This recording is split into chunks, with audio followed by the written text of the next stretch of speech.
Semangat pagi, salam sejahtera bagi kita semua.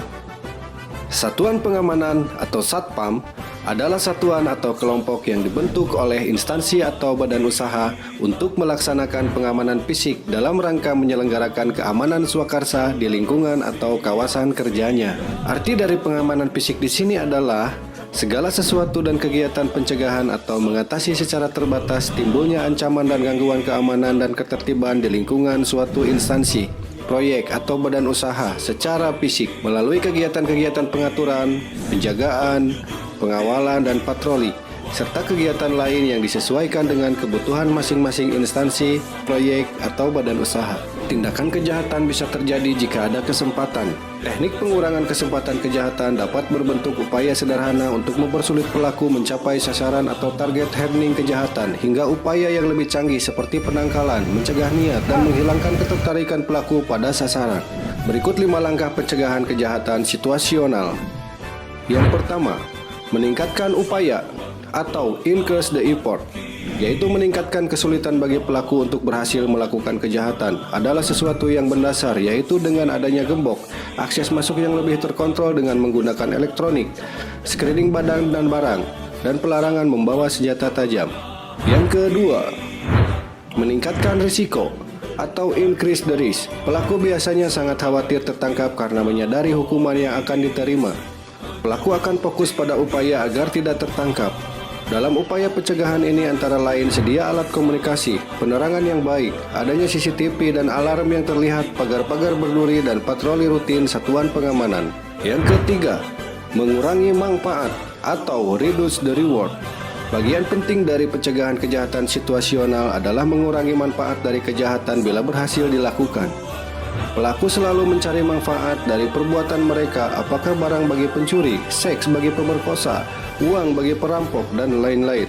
Cara untuk mengurangi manfaat kejahatan adalah memasang gembok tambahan untuk ranmor, menandai barang berharga, pengawasan ketat inventaris, selalu menghapus grafiti terdekat, dan membuat polisi tidur di jalanan terdekat. Yang keempat, mengurangi provokasi atau reduce provocation. Kategori ini melihat pada emosi dari kejahatan. Berbagai situasi akan mempengaruhi perilaku orang melakukan kejahatan. Ketiadaan situasi yang provokatif akan mengurangi terjadinya kejahatan. Teknik yang dilakukan antara lain mengurangi frustasi dan stres yang dihadapi, seperti adanya antrian yang tertib, layanan yang ramah dan sopan santun, perbaikan kerusakan fasilitas umum dengan segera agar tidak mengundang perusak lain. Yang kelima, menghilangkan alasan pemaaf atau remove excuses. Adalah pelaku selalu berusaha beralasan atas kejahatan yang dilakukan agar bisa dimaklumi atau dimaafkan. Hal ini dilakukan dengan mengadakan peraturan tertulis secara jelas antara pihak-pihak. Adakan pengumuman yang jelas seperti dilarang parkir. Hal ini pelaku tidak bisa berkilah bahwa tidak ada larangan. Semua pernyataan di atas adalah teknik yang bertujuan untuk mengurangi kesempatan terjadinya kejahatan yang mempunyai juga kelemahan. Dengan kesiapsiagaan kita sebagai garda terdepan yang mempunyai tugas dan peranan penting sebagai pengamanan di sekitaran area kerja, harus ditopang dengan rasa tanggung jawab yang tinggi. Bravo Satuan Pengamanan, sukses luar biasa.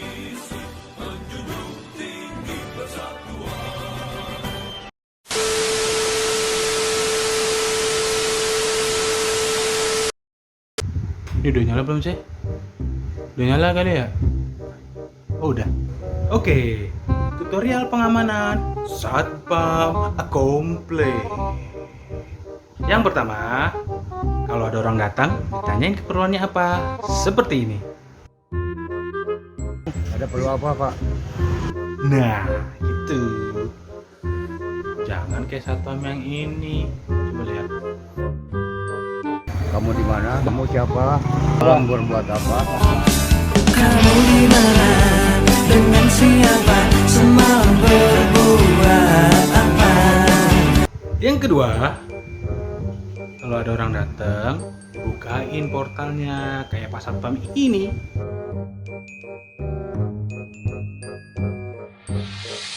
Nah, gitu baru bagus. Oke. Jangan seperti ini. Aing macan. Heng barongsai. Malah dibukain mata batin. Yang ketiga, nah satpam yang baik itu, satpam komplek yang baik tentunya mengingatkan warganya untuk selalu menggunakan masker. Karena kan itu lagi pandemi, seperti satpam yang berikut ini. Pak, maaf ya, jangan lupa pakai masker. Papa nih lupa dulu. Go. Nah gitu. Jangan satpam yang kayak gini nih. Tuh yang begini nih. Yang ini kalau tunjuk muka, pakai. tunjuk muka. Nih, kalau mau pakai kalau masker begini, pakai masker kayak gini nih. Pakai masker kayak gini nih. Kayak gini nih. Pak, pakai masker kayak gini nih, Pak.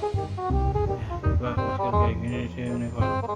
Oke, itu tadi tutorial pengamanan satpam di komplek.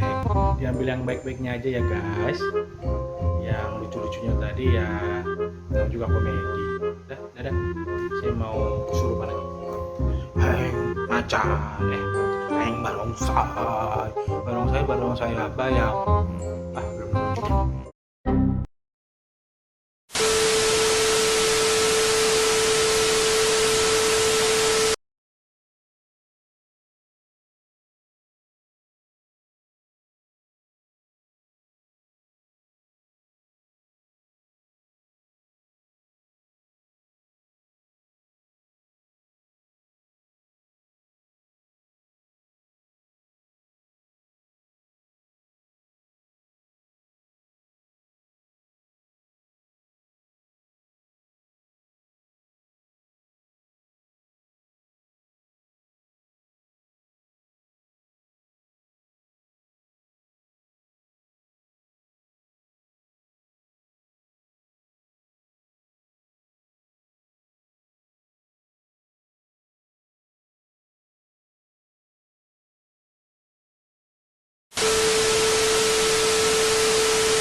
Selamat pagi untuk teman-teman. Hari ini kita akan melakukan uji coba untuk penggunaan APAT.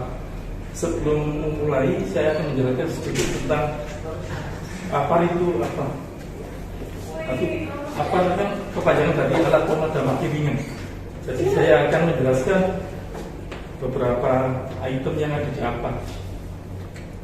Yang satu namanya tuas, yang kedua pin, yang ketiga ini ada indikator tekanan, terus yang penting ini ada tabel jenis dari tabung itu apa isinya.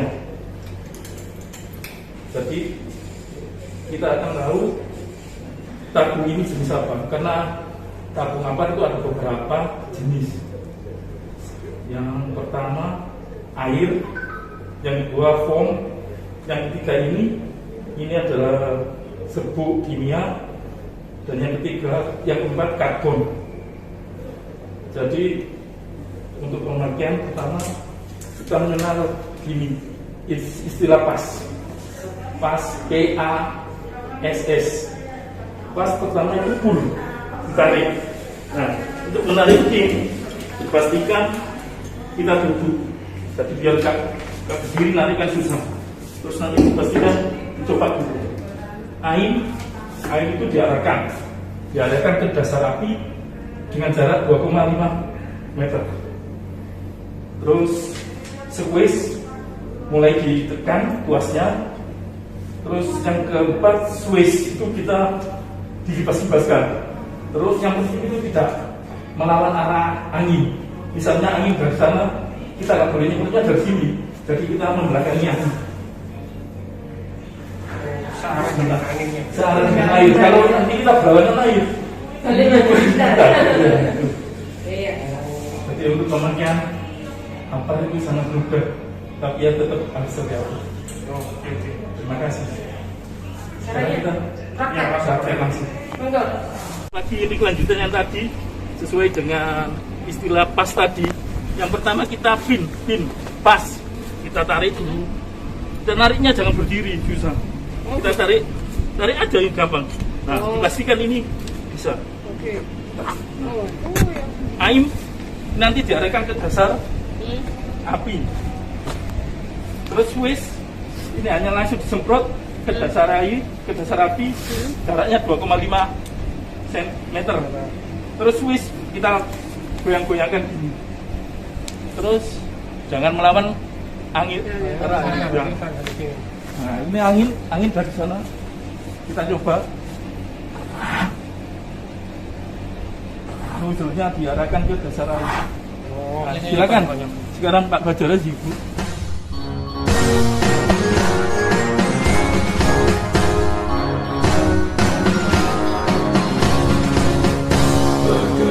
Serta gerak langkahku menuju langkah pengabdian di bawah ibarat bendera ansar mati. Bravo Satria perkasa, majulah Bravo Satria perkasa, security andalan Indonesia. Singkirkanlah lengan bajumu menyambut tugas yang mulia. Dengan semangat patriot perkasa, kita maju bersama BSP. Dengan semangat patriot perkasa, kita maju bersama BSP. Majulah Prabu Satria perkasa.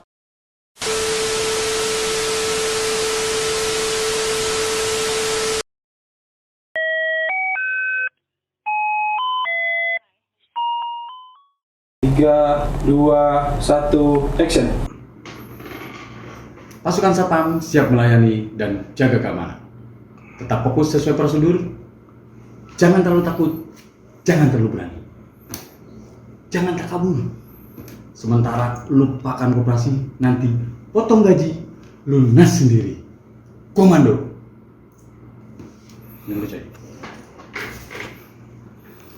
Susah.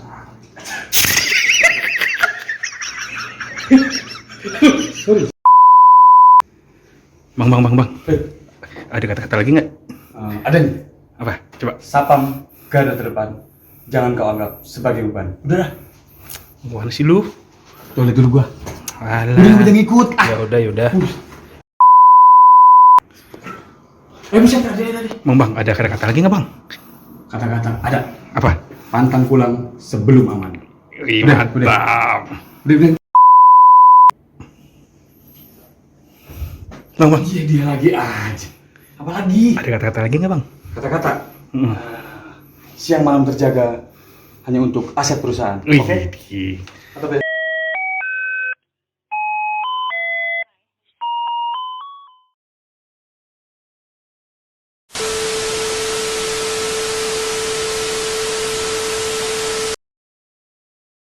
Assalamualaikum warahmatullahi wabarakatuh. Perkenalkan, nama gue Adi Nurdiansah.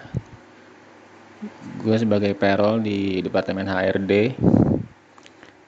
Pertama-tama gue ngucapin selamat ulang tahun untuk Bravo Satria Perkasa yang ke-20 tahun. Semoga makin jaya, makin sukses, dan makin banyak kliennya. Amin.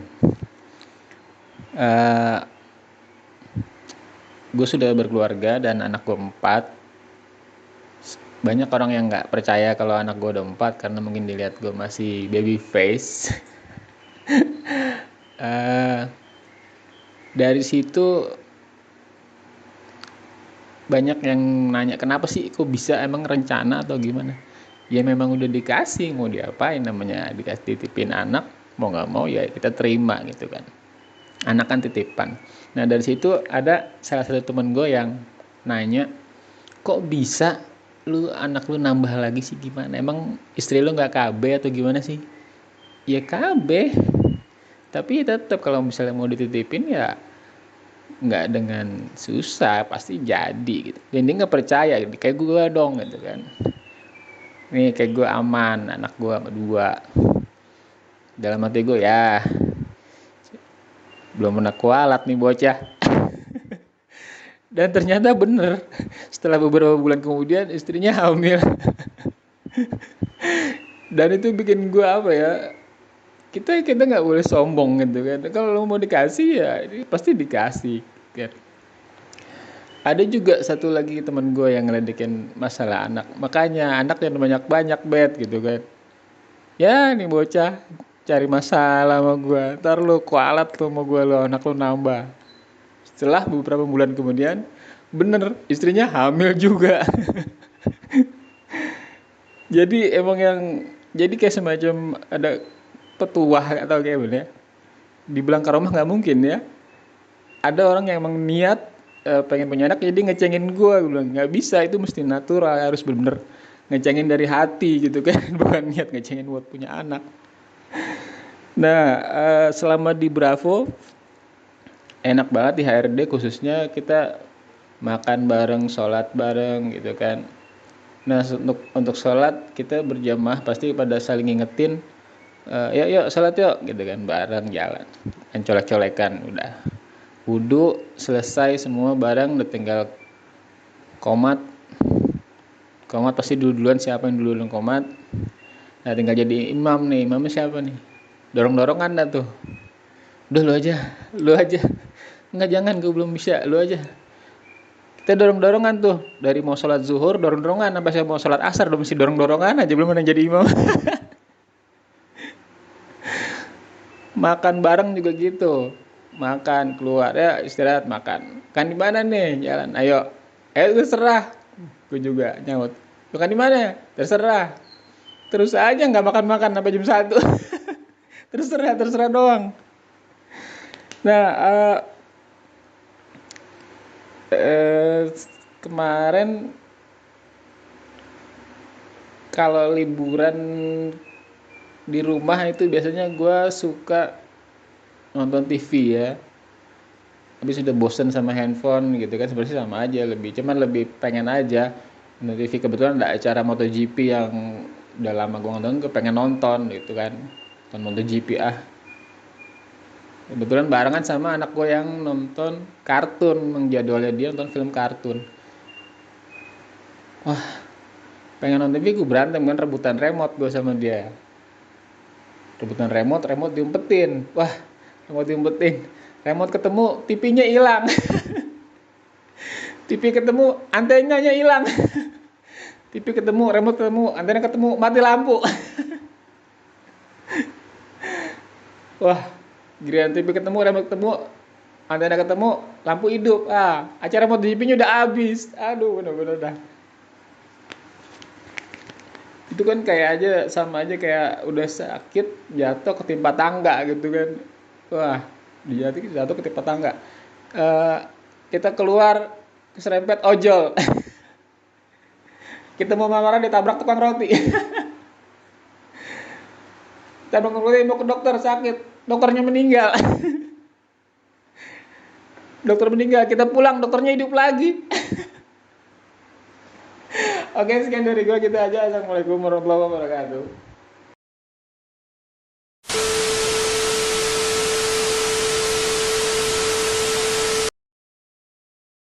Mau ngapain ini? Ulang tahun berapa? Udah 20 tahun. Berapa ini? Kan galeng-galeng. Eleh. Eleh. Nanti kalau menang tak beli durian.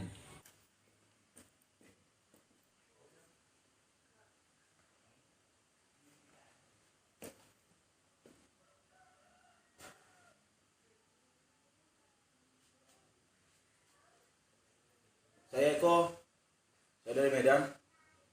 Assalamualaikum warahmatullahi wabarakatuh.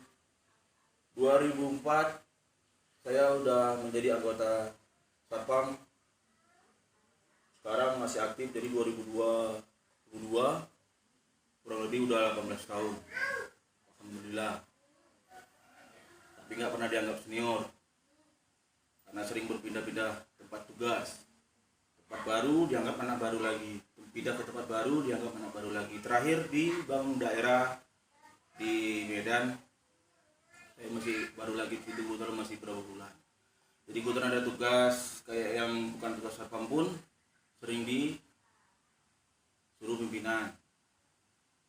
Eko, di depan itu ada lubang bekas galian paret Pimko Medan. Kalau cepat jatuh nasabah itu kan bahaya. Karena pas di halaman depan bang, Eko bisa ngecor. Oh, ya pak, ngecor apa nih pak? Ngecor karet tadi itulah katanya. Oh iya iya. Insya Allah pak, nanti kalau apa ada waktu saya kerjain pak. Bukan. Pas libur, saya kerja. Banyak lagi. Kursi rusak, kursi customer service rusak. Udah mau ogle-ogle. Eko bisa betul kursi? Oh iya pak. Betul kursinya. Dan ini nyata. Saya punya teman waktu sekolah dulu. Jadi kan WC murid itu kan baunya alhamdulillah. Jadi kalau masuk ke kamar mandi murid hanya berapa detik aja mata udah merah tuh. Kunang-kunang gitu rasanya. Karena saking baunya itu. Jadi kawan udah gak mau lagi tuh di situ. Jadi mau udah masuk WC guru, sebenarnya dilarang. Karena WC guru.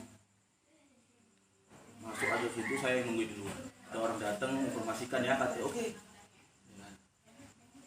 Begitu masuk kawan itu, saya ajak seluruh dulu sebentar. Telepon enggak. Ran, ada orang turan. Langsung buka pintu. Mana kok? Nggak ada lagi kayak. Oh, kau gitu ya. Ntar kok si konsen aku nih deh. Begitu masuk lagi dia lanjut prosesnya, jadi standby lagi di luar ya kan, nungguin kawan. Karena kawan yang setia itu kan nggak boleh ninggalin kawan. Tengok ada guru datang, guru ini termasuk yang paling sangar di sekolah dulu. Kayak nyarahnya kemarin. Kok itu dulu. Ran, bapak tuh datang kemari tuh Ran, ada guru kemari tuh Ran. Udah, tenang aja nggak apa-apa tuh Ran. Makin dekat bapak itu ya kan.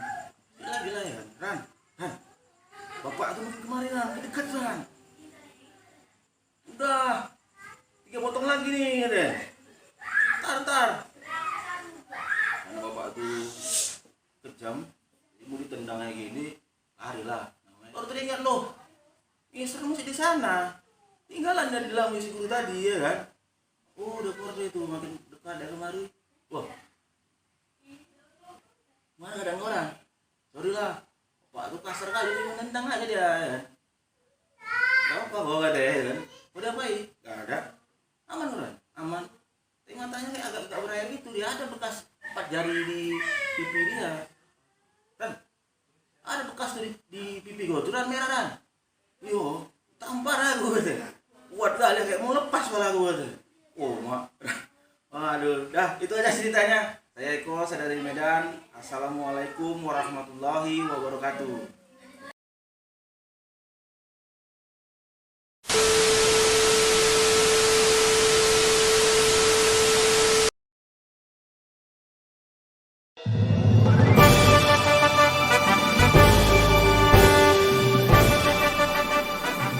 Halo teman-teman, Om Swastiastu, saya Imadi Budiarsa, saya dari Bali. Sebelumnya saya ingin mengucapkan dirgahayu kepada PT Prabowo Satya Perkasa yang ke-20. Semoga semakin sukses, semakin jaya, dan tetap mengudara. Baik teman-teman, kali ini saya akan bercerita tentang pengalaman saya menjadi seorang satpam. Di mana saya menjadi seorang satpam, paling jengkel kalau disuruh jaga event. Kalau event besar itu biasanya ada konser, salah satunya itu konser dangdut. Apalagi kalau dangdut koplo, saya paling jengkel itu kalau dangdut koplo. Soalnya gimana? Soalnya saya nggak bisa ikut goyang gitu kan. Kalau misalnya saya dijaga terus ikutan goyang, bisa-bisa saya dimarah sama komandan saya. Kemudian bisa dihukum saat itu juga teman-teman. Ini pernah kejadian sama saya. Waktu saya disuruh jaga konser dangdut. Pas lagi jaga, kemudian dengar musiknya, waduh enak sekali, asik sekali musiknya. Suara gendangnya, lantunan lagunya masih terngiang di telingaku, bisik cintaku. Ini pinggul saya otomatis teman-teman. Betapa lembut dan mesranya aku terlena. Tapi saya tetap jaga dan gak goyang. Lagi jaga, kemudian badan sudah gemetar, keringat berkucuran kemana-mana, jempol kaki sudah goyang-goyang. Kemudian melihat biduannya, waduh ya ampun Tuhan. Biduannya itu seakan memanggil-manggil. Ayo mas, digoyang mas, lepaskan mas, ayo mas, asik-asik jos. Kalau sudah seperti ini ya gimana? Ya sudah ikutan goyang saja gitu. Tapi jangan sampai ketahuan sama komandan. Lagi jaga, kemudian lihat kiri kanan. Kamu itu ngapain naik panggung? Turun, kamu turun. Kamu bikin rusuh aja kamu, turun. Balik jaga lagi, kemudian toleh kiri kanan lagi. Kamu ngapain di sana? Kamu mau bongkar panggung? Ini belum selesai nih, saya masih goyang ini. Kamu ini main-main bongkar aja, mundur kamu mundur. Balik jaga lagi. Kemudian lagi asik goyang. Kamu ngapain goyang-goyang? Siap salah komandan. Kamu jangan goyang-goyang, kamu lagi jaga. Siap komandan. Itu loh jempolmu goyang-goyang. Siap salah komandan. Siap. Kemudian komandan saya langsung marah-marah. Kamu yang di atas, kamu itu goyang jangan kayak gitu. Ini loh goyang kayak gini. Ini baru asik nih, kayak gini loh. Kayak gini, asik jos. Gitu loh. Tapi yang paling ngejengkelin lagi teman-teman, pas lagi konser dangdut, itu penontonnya rusuh. Kalau sudah penontonnya rusuh, waduh minta ampun teman-teman. Apa yang dipegang sama penonton, itu pun pasti dilempar sama penontonnya. Pegang minuman dilempar, bus. Kemudian tangannya megang makanan dilempar, bus. Kemudian pegang HP dilempar, enggak jadi. HP mu aja, bus. Maksud saya gini teman-teman. Kalau misalnya kita sebagai seorang satpam, kalau misalnya ada kejadian khusus seperti itu, kita harus mengamankan teman-teman. Mengamankan diri sendiri gitu. Kabur.